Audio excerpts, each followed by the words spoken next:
Hello and welcome back to my channel. I am so excited to dive into today's topic, which is all about how to become a podcast virtual assistant. Can you guys believe it that there were mind-boggling 3 million podcasts today and counting? Isn't that crazy? Just think if you were supporting even 1% of that 3 million. That, my friend, is a lot of clients. And with that gigantic pool of podcasters, that means there are a lot of people that need a lot of support, which is where you come into play. So we're going to dive into how to become a podcasting virtual assistant today, what that even looks like, what skills you need, and how you can get started. All right, let's dive on in.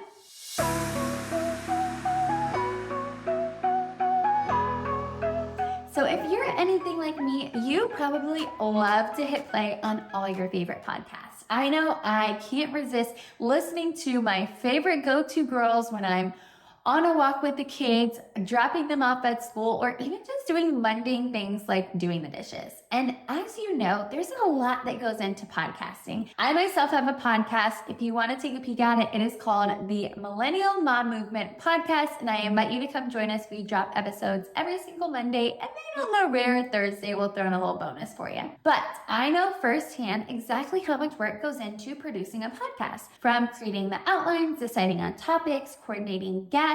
Then we have to think about the tech of it all. How do we get it set up? Then I have to edit it and piece it all together. And what if I have an ad? Then what do I do? How do I place it in there? And not only that, but I like to utilize a podcast as a strategic tool, whether it's to monetize it as its own independent product or to drive leads into the business. And I know so many other people are the exact same way as me. So I'm speaking firsthand as my experience of a seasoned entrepreneur, exactly how much work goes into being a podcaster. That's exactly why when I first started my podcast, one of the very first things I did, other than learning how to launch it myself, was figuring out how I could outsource it, which is where you come into play.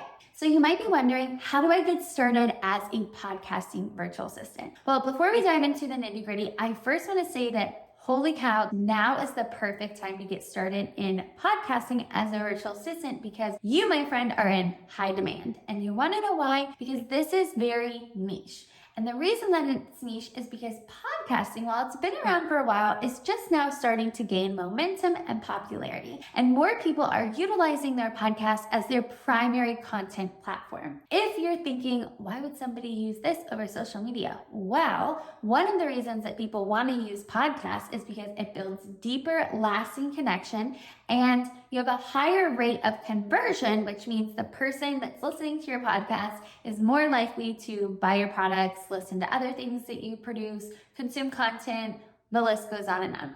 So what does that mean for you? How do you get started? So in order to get started, you need these few things that I'm going to put right over here. Number 1, a strong Wi-Fi connection. Number 2, a really great laptop.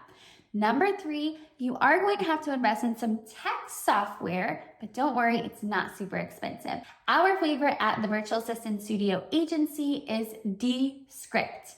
And I'll put that right here for you guys. And I'll also put a link down below so that if you guys want to go check it out, you can. Now, some of the benefits of being a podcast virtual assistant is that just like all other virtual assistants, you're completely virtual. You get to set your own hours, create your own schedule. And one of my favorite things about supporting podcasters in our agency is it's very regimented. You have the same set of deliverables and episodes are going to go out on the same days of the week. So you can very much batch and work ahead and plan your days out without too much popping up last minute, which makes it really great if you're somebody like me that's busy and has a family and is juggling work and motherhood at the same time. So if you're thinking about becoming a virtual assistant and you have little ones at home, or maybe you just have a busy schedule, or you're still working a 9 to 5, this is going to be a really great option for you.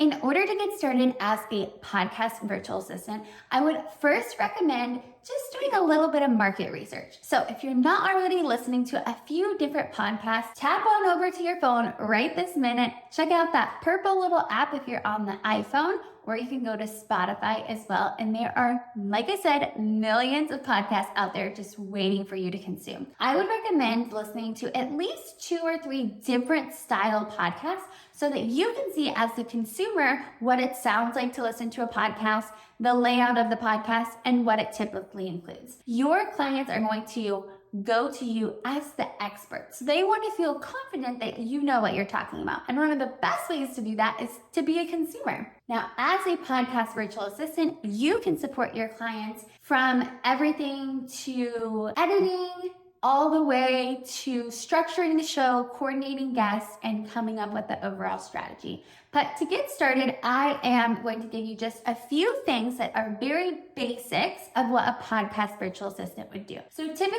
a podcast virtual assistant would support the client or the podcaster with coordinating guests on their show, making sure that the guests have everything that they need, creating social media assets for the show, editing and producing the show, making sure that the show is scheduled to go out on time when it's supposed to go out, and then promoting that show on other platforms such as social media, sending out an email blast, creating Pinterest pins, or even creating a blog post from that one podcast episode. Now, like I said, these are just a few examples of what a podcast virtual assistant will do. You might do all of these things and you might do only a few. At the very minimum, you are typically at least going to be editing and producing a show. So in order to edit and produce a show, what skills are you gonna need? Let's dive on into that. So there are a few technical things that you're going to want to master right off the bat. And one of those things is the editing. Now there's 2 parts to editing. There's editing the actual episode, and then there's editing the audio or the video. Now, these are typically done within the same time frame, but they're almost separate.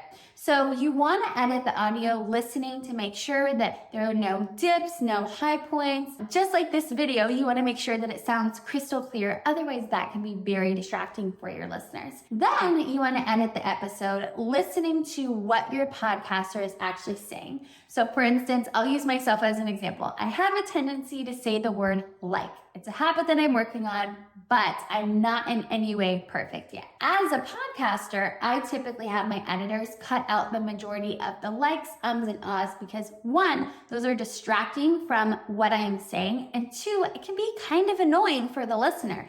I know myself, I've listened to other people's podcasts, and if I start to notice that they say the same word or phrase over and over and over again, by the 10th time I'm annoyed and I've checked out. And to me, that is the absolute worst. And that's exactly what we don't want for your podcasters, because that will deter the listeners from continuing to follow along with the show and consume the content. So it's your job to make sure that they are clear and concise in exactly what they're saying. And the best way to do this is to listen to the episode as if you're the consumer, and as you hear things, simply clip them out. Now, there are some really cool AI tools out there that'll help you do this, but I will say, once you've used the AI tool, you still have to go back as a human and put your own personal touch on it, because that's where the magic happens. Now, I want you to remember, you're the mixologist behind the scenes. You're the one that can pick and choose exactly the service offerings you want to offer as a podcast VA. Maybe the editing portion sounds really intimidating to you and you don't want to deal with the tech. That's okay. You could focus on marketing a podcast. You could do the social media assets, the email, the blog post, all the things that go into promoting the podcast. Or you could be the opposite. If you're like, I don't want to write a blog post,